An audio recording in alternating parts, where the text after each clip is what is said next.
বন্ধুরা আমার, আল্লাহ পাক রব্বুল আলামিন বলেন, ইন্নাল্লাহা ইয়া'মুরুকুম আন তু'আদ্দুল আমানাতা ইলা আহলিহা। আল্লাহ পাক রব্বুল আলামিন বলেন, ও আমার মুমিন বান্দারা, আমি আল্লাহ তোমাদেরকে নির্দেশ দিচ্ছি, আমি আল্লাহ পাক রব্বুল আলামিন তোমাদেরকে আদেশ করছি, তোমরা তোমাদের কাছে যেই আমানত মানুষ রেখেছে ওই আমানত তোমরা পরিপূর্ণভাবে ফিরিয়ে দাও। সুবহানাল্লাহ পড়েন। আল্লাহ পাক রব্বুল আলামিন আমানতটাকে ফিরিয়ে দেওয়ার জন্য বলেছেন।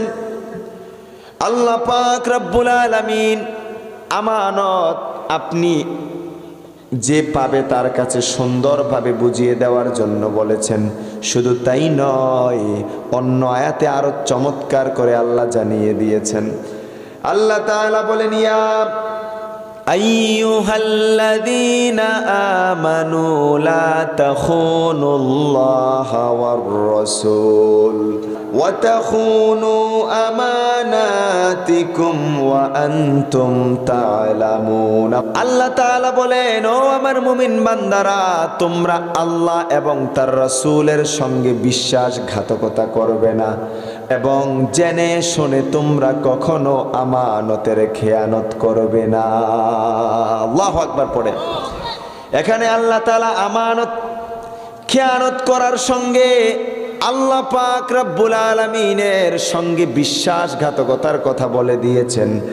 আল্লাহর সঙ্গে বিশ্বাসঘাতকতা করা, আল্লাহর রাসূলের সঙ্গে বিশ্বাসঘাতকতা করা, এটা কি চারটিখানি কথা নাকি?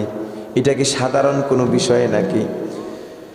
বন্ধুরা আমার, দুনিয়ার কারো আমানতের খেয়ানত যদি আপনি করে ফেলেন, তাহলে আল্লাহ এবং আল্লাহর রাসূলের সঙ্গে বিশ্বাসঘাতকতার শামিল হয়ে যাবে।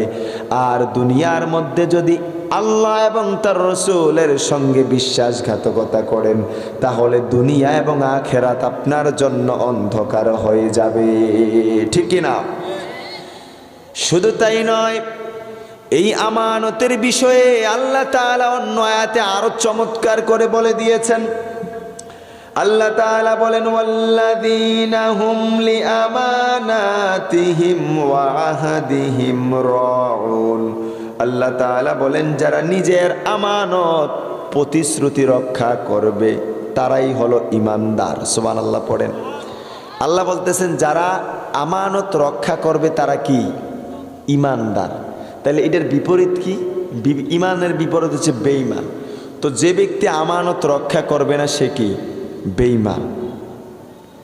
শুধু তাই নয়, রাসূল করিম সাল্লাল্লাহু আলাইহি ওয়াসাল্লাম হাদিসে মুবারাকায় আরো চূড়ান্ত ঘোষণা দিয়ে দিয়েছেন। হাদিসে মুবারাকায় রাসূল করিম সাল্লাল্লাহু আলাইহি ওয়াসাল্লাম আরো চমৎকার করে বলে দিয়েছেন।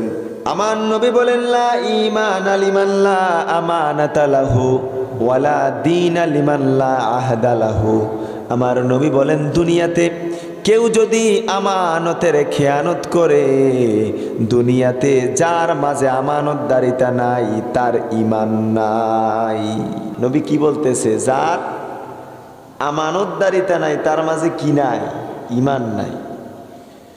ওয়ালা দীনা লিমান লা আহদা লাহু, আর যার মাঝে ওয়াদা পালন নাই, যে ব্যক্তি ওয়াদা দিয়ে ওয়াদার বরখেলাফ করে ফেলে, আমার নবী বলেন তার মাঝে দিনদারিতাও নাই।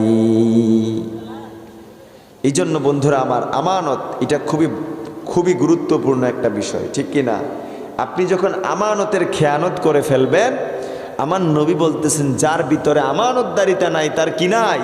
ঈমান নাই। তো কত কঠিন কথা বলে দিয়েছেন নবীজি।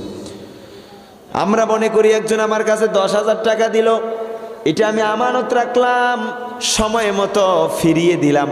আমরা মনে করেছি এটাই আমানত। না, সময়ের আমানত আছে, কথার আমানত আছে, আল্লাহর হক আমানত, বান্দার হক আমানত।